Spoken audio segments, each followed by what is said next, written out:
world of cable news screaming and social media echo chambers, it's easy to lose the signal in the noise. Every day, policy is debated, votes are cast, and your tax dollars are spent.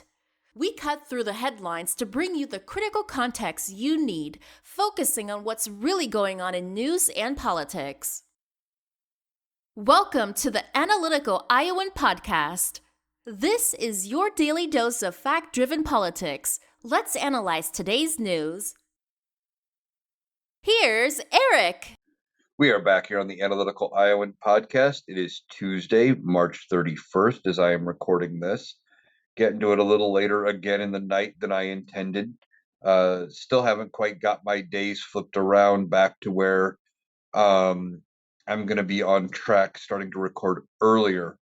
But hoping to get there this week. And if my schedule holds with the new, the way it's starting to look like it's going to be going forward, I may at least have an attempt to get the podcast up by middle of the afternoon some days. And I'm hoping to eventually get to a point where I'm back to recording it the night before and getting it posted in the early morning hours. Now I'm going to get this recorded and go from there. Going to hope to get, like I said, more podcasts coming, hopefully on a better time frame. And let's get into it because there's a lot to talk about, and there's always a lot to talk about with this administration. Well, one of the things I'm going to start with is tomorrow, Wednesday, on April 1st, is oral arguments before the Supreme Court on Donald Trump and his birthright citizenship argument. Now, this birthright citizenship argument is going to be one of the biggest things of Donald Trump's second term. And if you're not familiar with what I'm talking about, Donald Trump is trying to argue before the Supreme Court, or at least through his attorneys. He will not be able to argue himself. But he is going to try to argue that the 14th Amendment, which says all persons born in the United States and subject to the jurisdiction thereof, are citizens of the state in which they are born and of the United States. And what Donald Trump is trying to argue is that doesn't apply to everybody. He's trying to point at something very obscure and basically say, well, that should have only ever applied to, the families of freed slaves, that it doesn't apply to everybody. And he's trying to make the argument that they should get to pick and choose who gets birthright citizenship. And he has been claiming for a long time on social media, including Truth Social, that we are the only country that does birthright citizenship, which is blatantly false.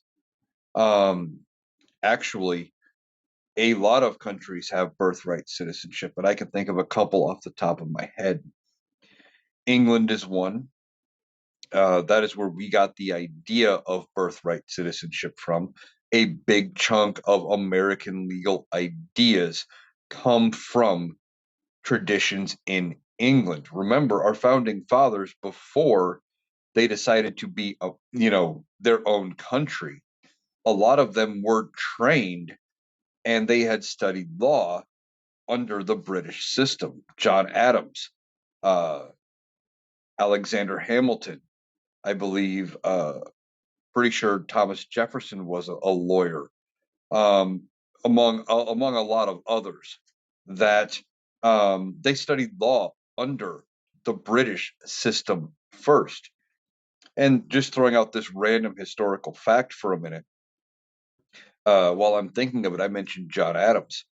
And famously, one of the things that got enshrined ultimately into our Constitution is our guarantee of counsel in criminal proceedings.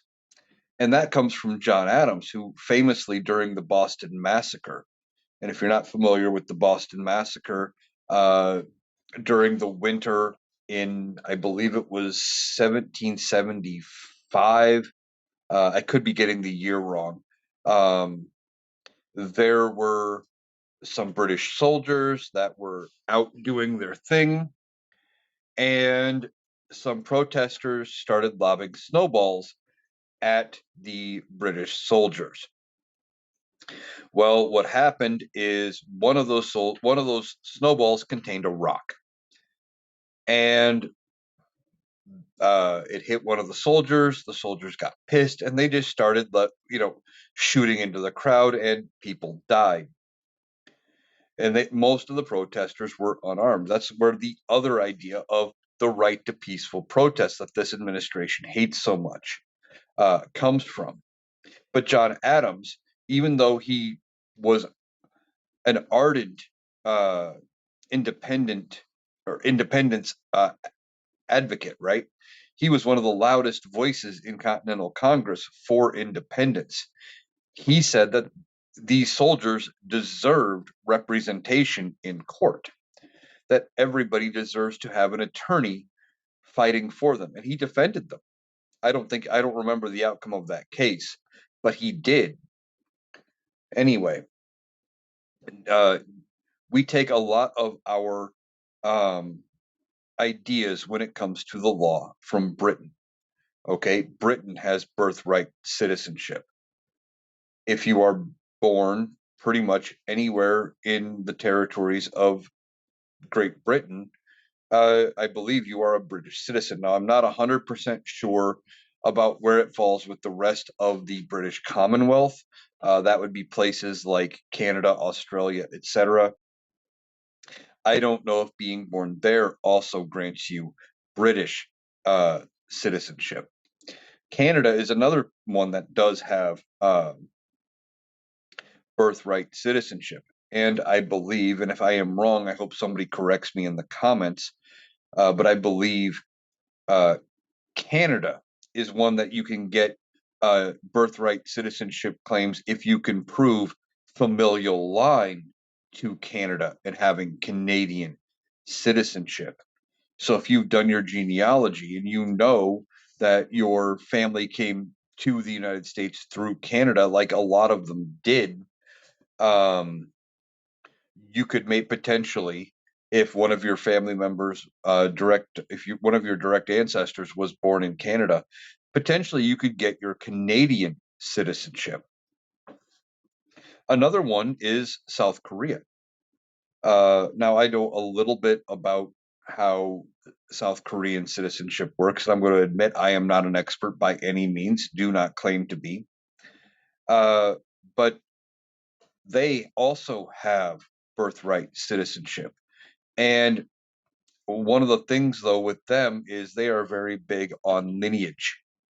And again, I could be wrong. This is what I get. This is the way I understand it from the little bit of research I have done.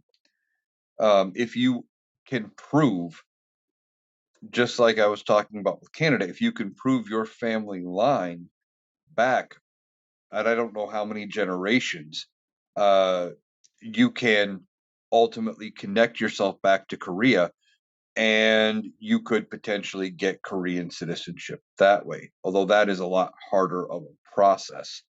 And again, I could be slightly wrong there about who is all eligible, but they all have birthright citizenship. A lot of countries have birthright citizenship.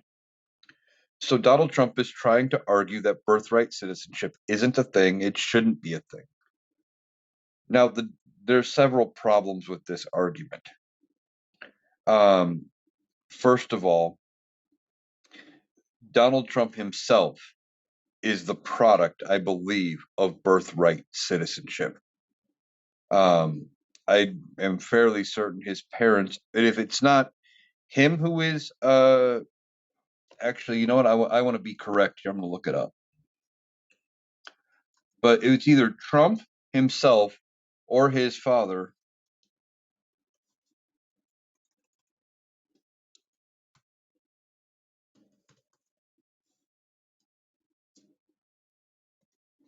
Let's see.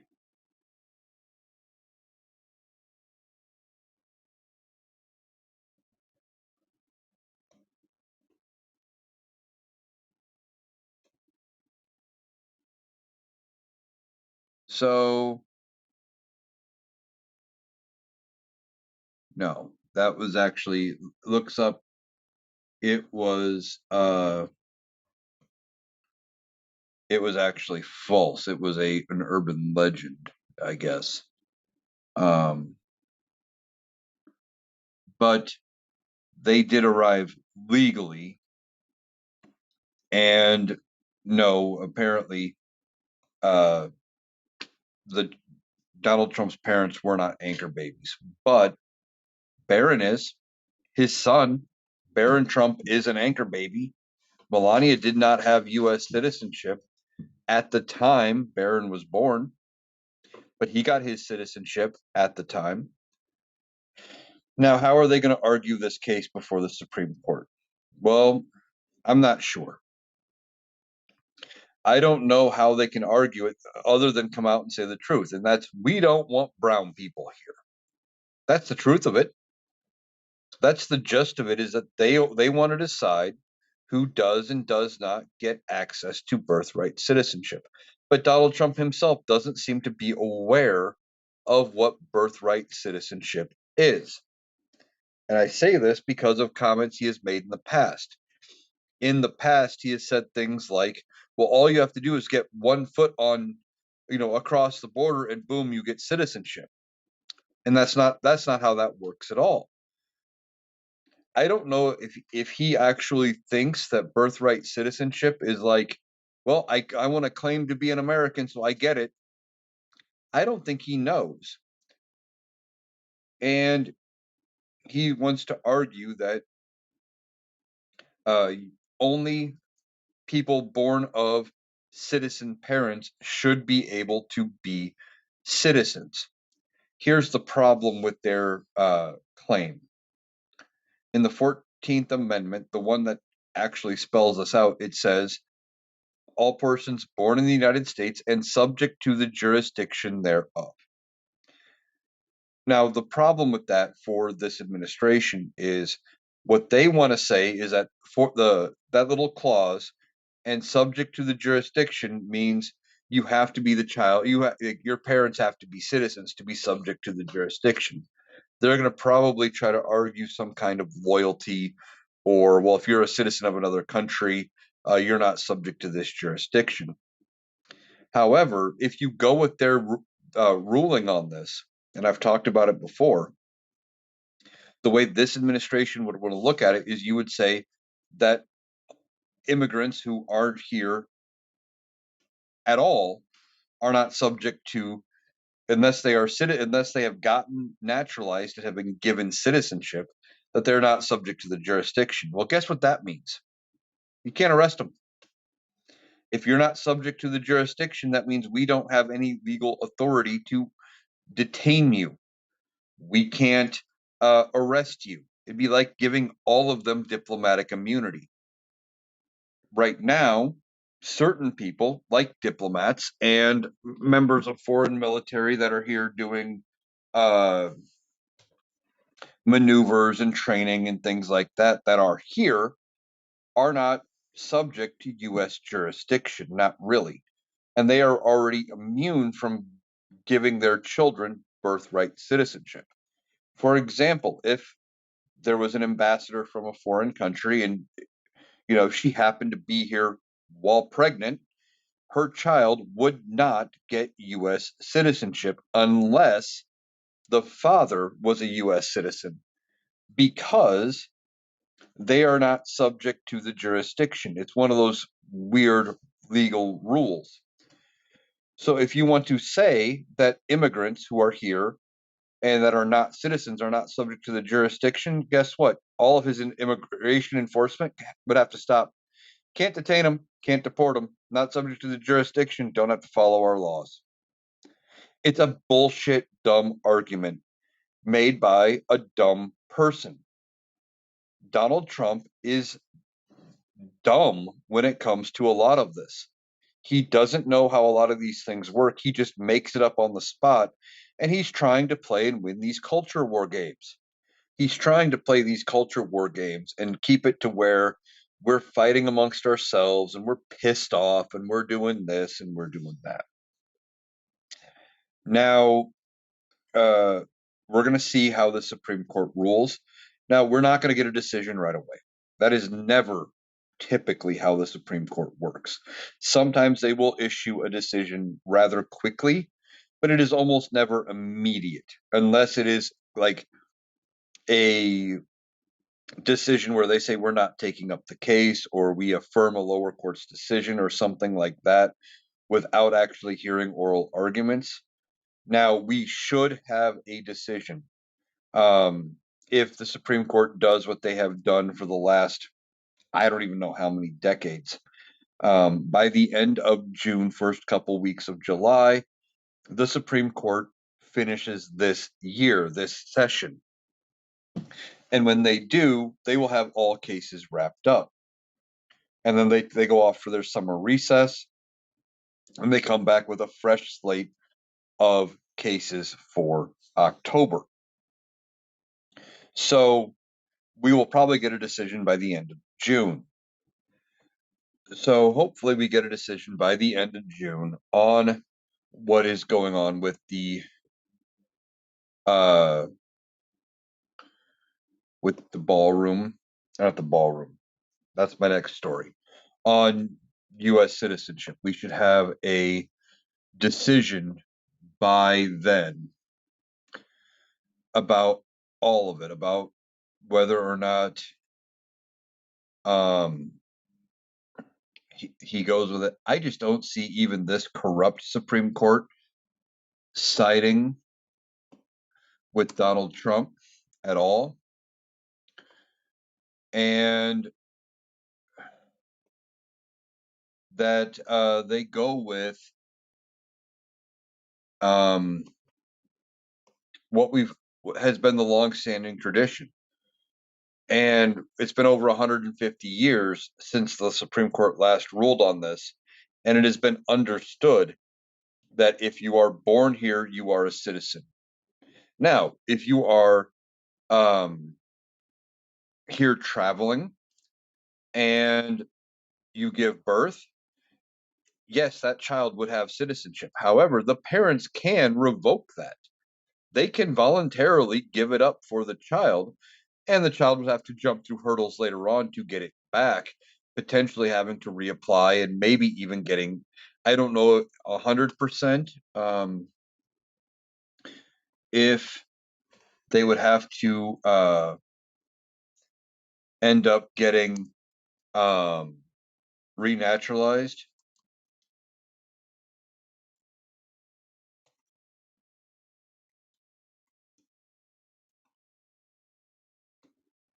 I'm just looking this up real quick because now I'm curious.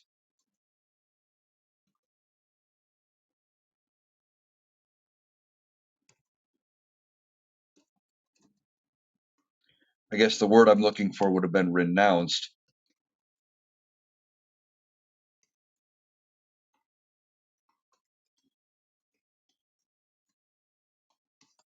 I'm just looking to see here.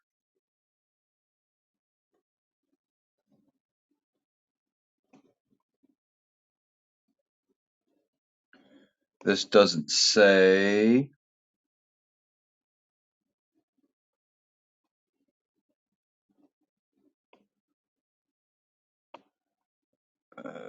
It's not entirely clear.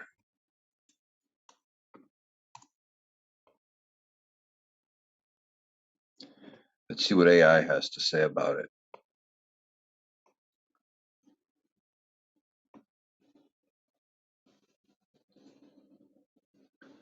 Okay, it says they can regain. Renouncing citizenship is a formal process, and it may have legal implications. Must apply for new citizenship. They must meet the eligibility requirements for naturalization, and it sounds like they would have to be renaturalized. But anyway, there's already processes in place for that. But Donald Trump is just trying to make it so that only people who look like me can end up being a U.S. citizen. It's all about keeping the right kind of people here and getting rid of the ones he doesn't like. All right, moving on. Donald Trump lost in court today. This is going to probably be a podcast where we talk a lot about court cases today. But a federal judge on Tuesday ordered the Trump administration to suspend construction of a $400 million ballroom after it had demolished the East Wing of the White House. I'm reading this from the AP. U.S. District Judge Richard Leon in Washington granted the National Trust for Historic Preservation a preliminary injunction that temporarily will halt the construction of the ballroom. And he said that they are likely to succeed on the merits because, quote, no statute comes close to giving the president the authority he claims to have, end quote. He also says, quote, the president of the United States is a steward of the White House for future generations of first families. He is not, however, the owner, exclamation point, end quote. Judge Leon is a George W. Bush appointee. Now, Trump has said, we built many things at the White House over the years. They don't get congressional approval, he told reporters at the White House. He's whining and complaining. Basically, he wants to get his way. He says he doesn't need congressional approval and that he doesn't need to do it because, well, he raised the money himself. It's not about the money, right? This would be like you have a property, okay? You're a renter on this property. You're renting a house, okay? You go to the landlord and say, I've raised all the money. I'm going to put in a new kitchen. And landlord says, no. Well, you don't get to put in a new kitchen. Or, I guess more appropriately, the analogy would be you don't tell the landlord, you completely renovate the kitchen. And then, landlord comes in and goes, what'd you do to my property? It's the same thing. The government, and by extension, the people own the White House, not Donald Trump. He does not own it. Now, on looks like Thursday, the National Capital Planning Commission, the agency that signs off on construction of federal property in the Washington region, is expected to meet on this, and they may end up approving it. A spokesman for the commission said the judge's ruling will not affect their schedule. Now, Carol Quellen, president and CEO of the National Trust for Historic Preservation, which filed the lawsuit, says we are pleased with Judge Leon's ruling today to order to halt any further ballroom construction until the administration complies with the law and it obtains express authorization to go forward. This is a win for the American people on a project that forever impacts one of the most beloved and iconic places in our nation. Realistically, and this comes after Donald Trump basically outed everything on on his ballroom. Let me see if I get this quote right.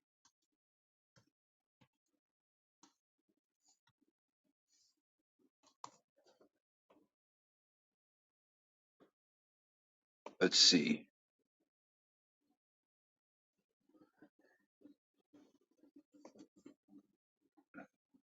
This is from The Independent. President Donald Trump has confirmed that the military was involved in the construction of a big complex underneath his new White House ballroom, hinted at it being a new bunker. While speaking with reporters aboard Air Force One, President provided updates on his $400 million ballroom, showing off renderings of the 90,000 square foot structure, which replaced the original East Wing. The military is building a big complex under the ballroom, which has come out recently because of a stupid lawsuit that was filed, Trump said, referring to the lawsuit we were just talking about, trying to pause the construction, which has actually been granted. Trump did not explain the purpose of the bunker, but he hinted that it was for security purposes. Quote, the ballroom essentially becomes a shed for what's being built under the military, including from drones, including from any other thing, Trump said, adding the windows will be bulletproof. The president has insisted the massive ballroom is necessary to provide entertaining space for state dinners, banquets, and potentially the presidential inauguration. As of now, the White House uses tents set up on the lawn to extend space during large events. A weekend report from the New York Times looked at the facility and some of its architectural features. Critics blasted the proposal, saying there's stairs that lead to nowhere. Its columns will block views from inside the ballroom. The report left Caroline Levitt fuming.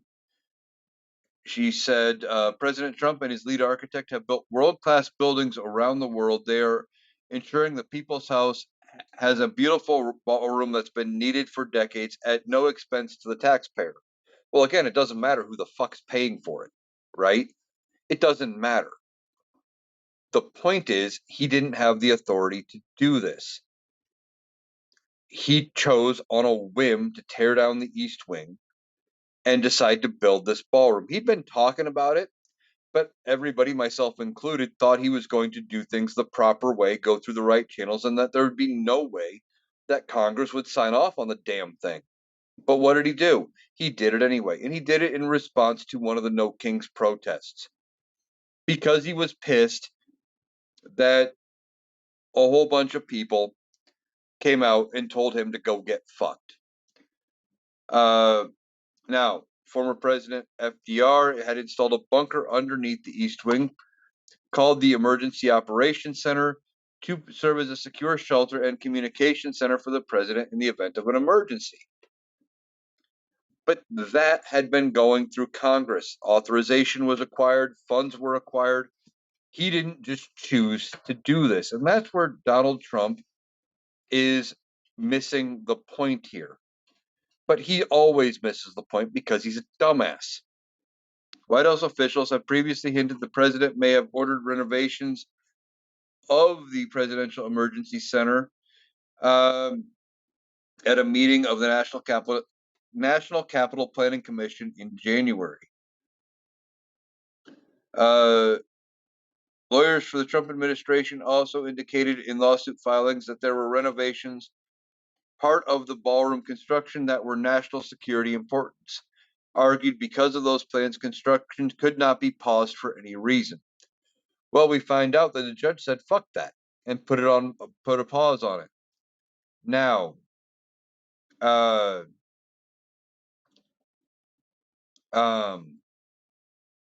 this judge did put a 14-day pause on his own ruling to allow for an appeal, because we know Donald Trump is going to appeal, because he appeals everything. And why does he appeal everything? Because he has a dumbass belief that if he gets it before the right judge will agree with him. He thinks all judges should be like Aileen Cannon, especially the ones he put on the bench. He thinks if he gave them the job, they need to be loyal to him. At a cabinet meeting last week, Trump told reporters that the military was involved in the White House ballroom construction, but that it was supposed to be a secret. Quote, it was supposed to be secret, but it became unsecret because of people that are really unpatriotic saying things, unquote. Donald Trump is just pissed off that somebody has the gall to sue him when he is doing things that are blatantly illegal. The whole thing here, and this is the whole thing with Donald Trump, he can't keep a fucking secret. He can't. He comes out and says the quiet parts out loud, says that, the military is involved building the bunker. And if they're upgrading the bunker, you know what? The dumb thing here is if he would have gone through proper channels. And I'm not saying I would have agreed with building a ballroom or with tearing down the East Wing in its entirety. But if there was actually a plan to upgrade a 90+ year or almost 90-year-old bunker for future presidents to use, and that was the whole reason all of this was done, then you know what? You could have sold the American people on it. But instead, you kind of limped into the whole thing and you said, well, we got to do this. We're going to build a massive ballroom. It was all about him, right? He wants the ballroom for his ego. He wants to be the guy that built the ballroom that's going to be, connected to the White House forever. It's good. He was jealous of the Rose Garden. That's why he paved it over. Well, part of the reason why they paved it over. He didn't like the Rose Garden, and they paved it and got rid of Jackie Kennedy's roses. Why? Because they always referred to it as the Kennedy Rose Garden, right? Because it was always, and whenever you would talk about the Rose Garden, it was always, they were always talking about somebody else. Donald Trump wants everything to be about him. Always has, always will. Now, Donald Trump lost another lawsuit today, but this one is kind of a moot point. He lost a lawsuit over funding for NPR. Well, it was over NPR and PBS, I guess, actually, if I'm gonna go with it here. Now, last year, Donald Trump signed an executive order, and he wanted to cut funding to PBS. So PBS sued, and he wanted to cut NPR. Now, why did he want to cut NPR and PBS funding? Well, it has to do with the fact that they were reporting the truth, and the truth made Donald Trump look bad, and Donald Trump couldn't stand it. So both of these news agencies were reporting the truth. Donald Trump couldn't stand it. He gets jealous. He gets hurt. He gets mad that they end up, reporting the truth. So he wants to cut their funding, and he signs an executive order and basically says, we're not giving you any more money. Well, they sued, and court cases take a long time. Federal judge today finally realized or ordered that executive order was unconstitutional. Now, what does this mean for NPR PBS? Realistically, not a damn thing. Because of Donald Trump and the one big bullshit bill. In the one big beautiful bill, they cut NPR and PBS funding basically in accordance to that executive order. So it changed nothing, right? This court case. And you could say, well, then why did they just not drop the case? Well, because there was purpose behind it, right? They were trying to show what this administration was doing, and that what it was doing was illegal, basically by saying you can't just sign executive orders affecting this. So they signed this. The judge basically said that is illegal. You don't have the authority to do that. And he did admit in his ruling, I believe it was a man in the ruling. I can't remember which judge it was. Let me look that up. Hope I'm right there. But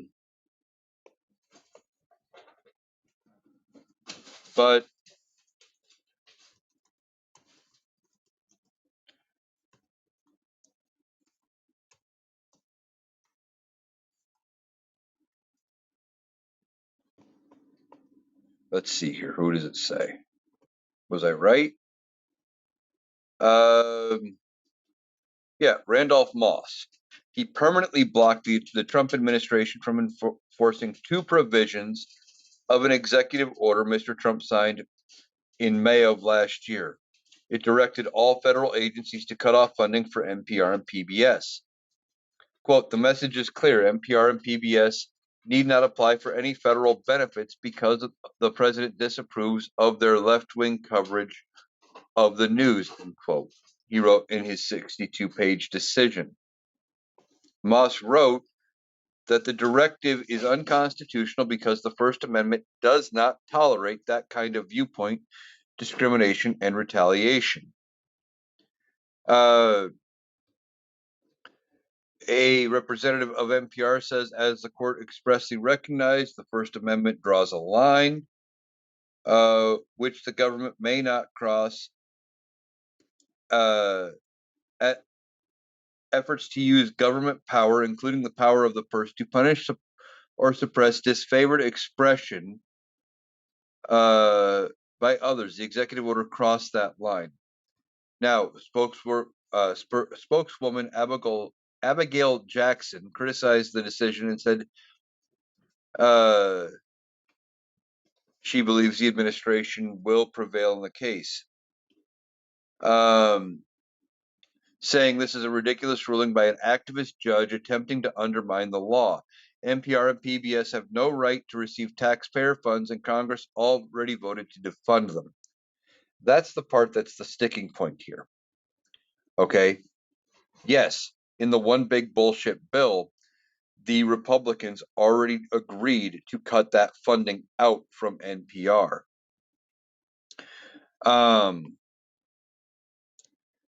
But it's still pointing out the illegal part of the ruling. Now we will see how this handles on appeal.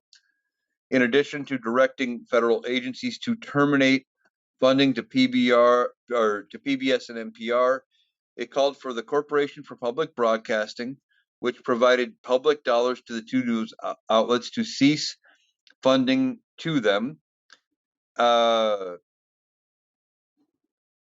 Now, they did rescind about $1 billion from the Corporation for Public Broadcasting for fiscal years 26 and 27.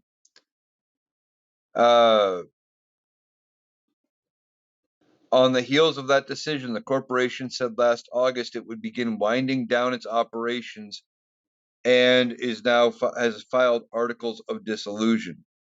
So he succeeded in getting rid of the Corporation for Public Broadcasting. But the president's executive order covered all federal agencies, the National Endowment for the Arts, FEMA, and the Department of Education.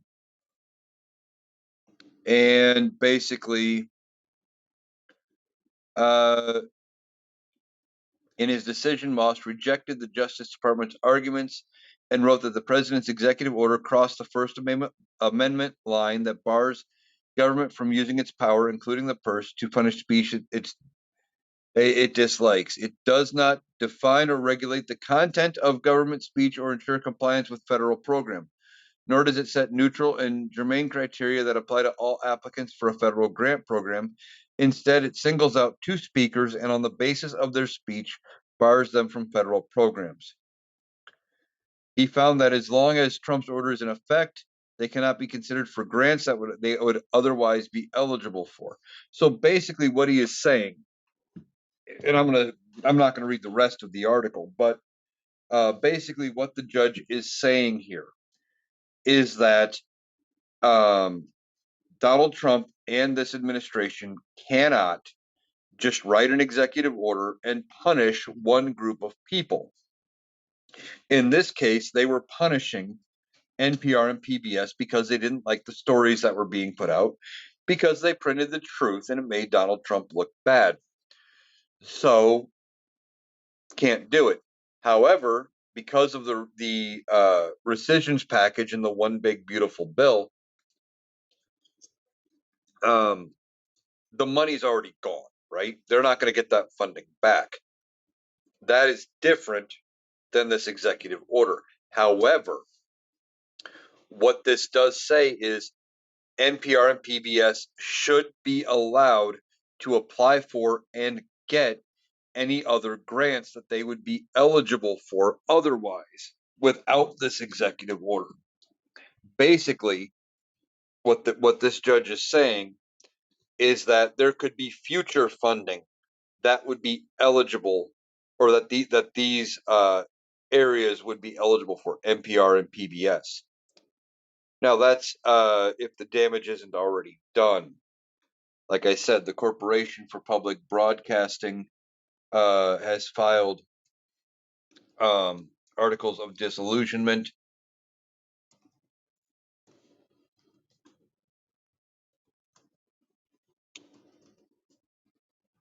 I believe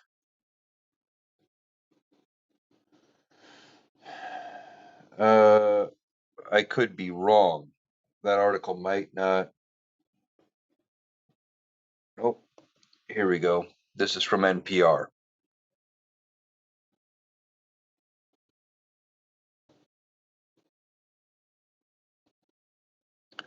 This was back in January. On Monday, the CPB board of directors officially voted to shut down the organization.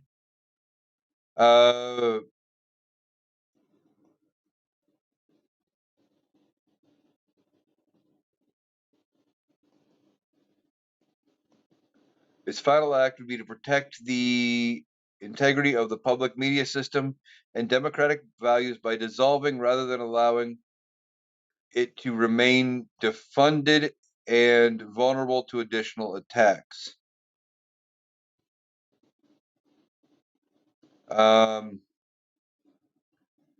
Corporation for Public Broadcasting was created by a law, the Public Broadcasting Act of 1967, signed by Lyndon B. Johnson. For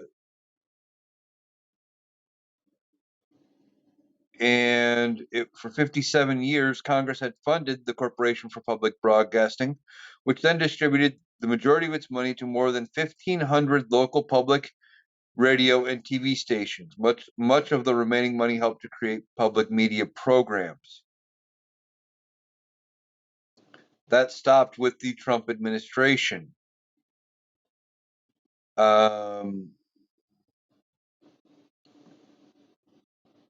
So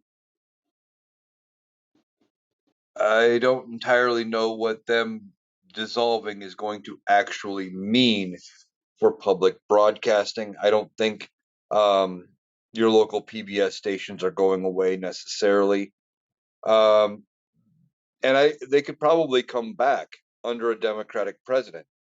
But that's one of the problems here, right? The damage from this administration is going to be something that takes a generation to fix, right? What I'm afraid of, and when I talk about the future for politics, I don't say I'm afraid of a lot, because I always see hope.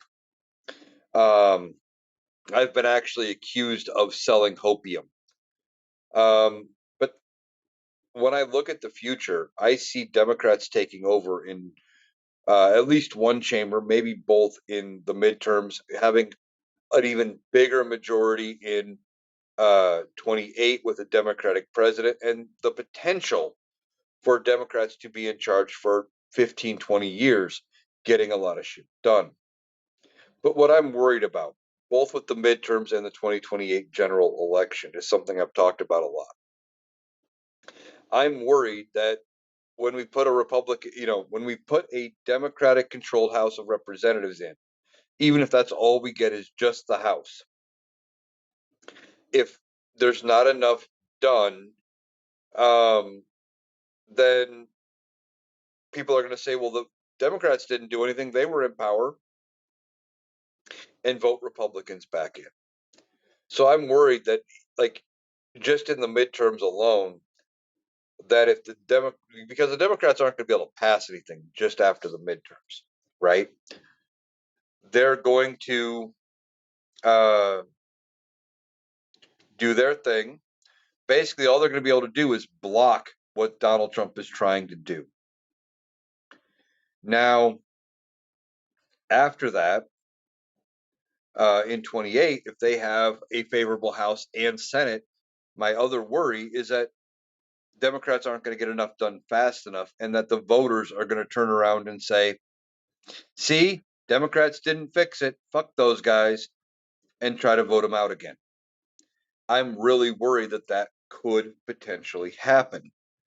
That they decide, yeah, we're not doing enough, it's not coming along fast enough, and go with Republicans again. I don't see how, given how bad this Republican administration has been, how much damage has been done, that they would ever be given the reins of power ever again.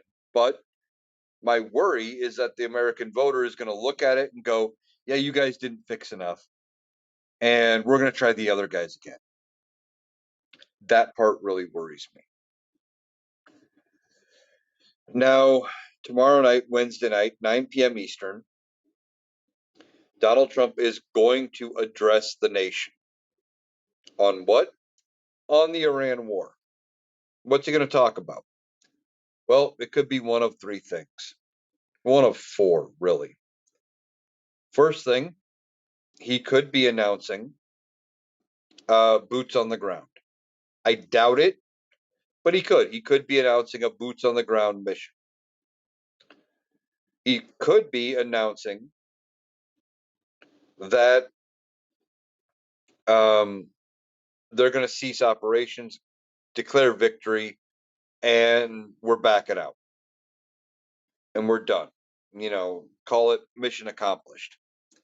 And if he does, it's going to be similar to the mission accomplished incident with the Iraq and Afghanistan wars that happened with George W. Bush, and he'll be proven wrong almost immediately.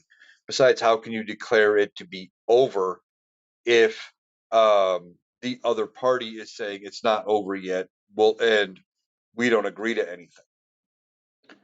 And he could just be coming out to justify this to the American people, to try to get everybody on board, drum up support, try to reassure the American people about what's going to happen, how it's going to affect oil prices and everything like that. He could try to do any of those. There's also the last option. He could say nothing at all. I mean, this is Donald Trump. You read a lot of the things he says, and he says absolutely nothing. I'm going to look this up because it was a great quote from Donald Trump about how he says things but doesn't say anything. Trump on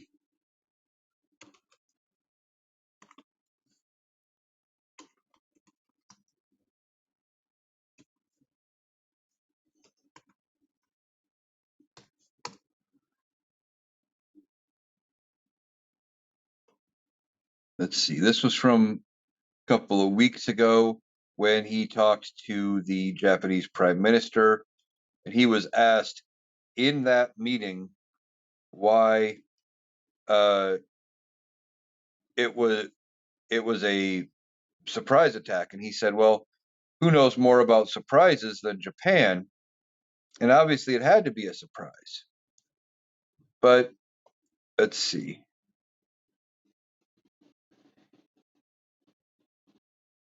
If I can find it.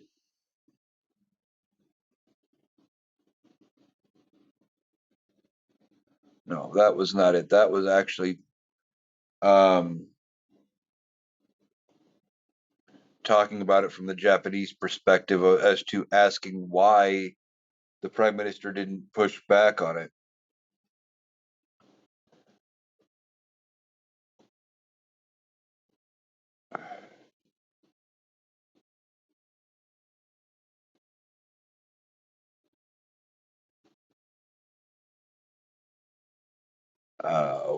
Where did I find that? I read it here on the podcast when it happened, but he basically said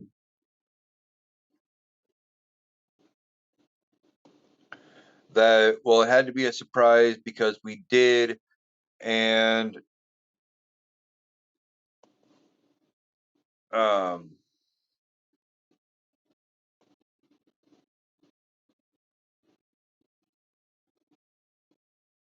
yeah, I can't find it. I tried. But he basically said it had to be a surprise because We knocked out more than we thought. We've done so much more. We've been more successful. He just went on, but he never actually said anything as to why it was a surprise. I wish I could remember the exact quote, but he's the master of talking for a long time and actually saying nothing. He really has it down to an art form. So we'll see what he says when he addresses the nation. Now, he could potentially use this address, depending on what he says and the anticipation of what he says. It could bounce the stock market back up. Remember, famously, Attorney General Pam Bondi said in one of the hearings before Congress, as she was trying to justify not releasing all of the Epstein files, that the Dow is over 500 or 50,000, and talked about how great it was. Last time I checked, it was between 45 and 46,000, and the price per barrel of oil is going up. And of course, Donald Trump believes that it's going to get better before anything else. Yeah. He said that the Strait of Hormuz, when everything is over, is going to open automatically. He believes when he finally says they are done with Iran, that'll be the end of it, and it'll be over. All said, all done, no big deal. And that the strait will just open back up, that Iran will let everything flow through there because he quit operations. But Iran's not going to be willing to just let things go like that. They're going to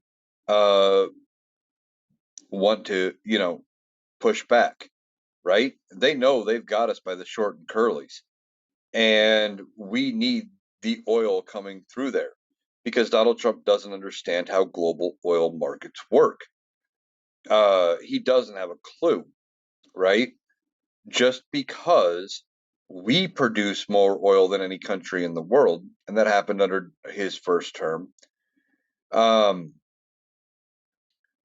it doesn't mean that we're free and clear, right? Because if 20% of the world's supply is not flowing through there, we can't produce that additional 20% and pick up the slack. So it means your price is going to go up because there is the same demand, but 20% less supply. Prime example. Remember during COVID and how we were paying outrageous amounts of money for any hand sanitizer you could get of any brand because they went ahead and no place could get it, right? A bunch of companies went into business just making hand sanitizer to sell because we needed it, right?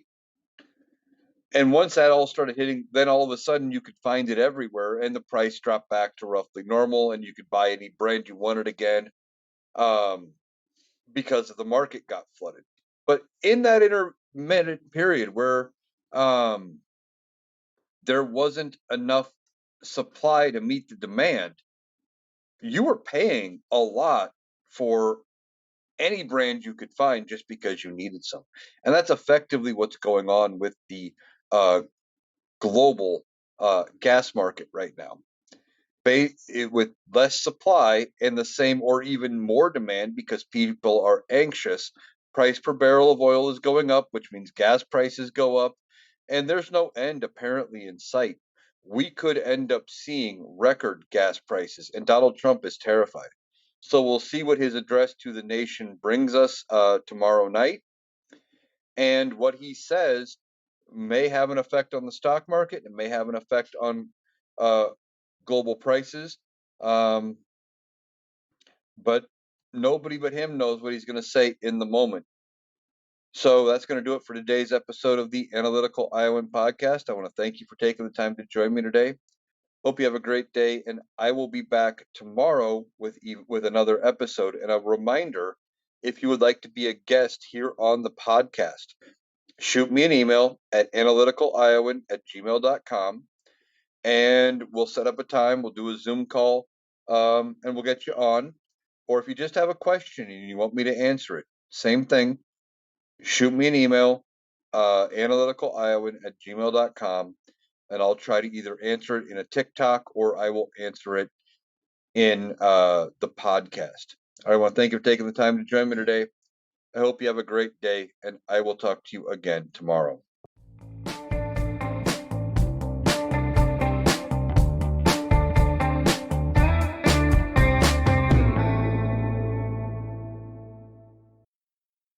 That was Eric.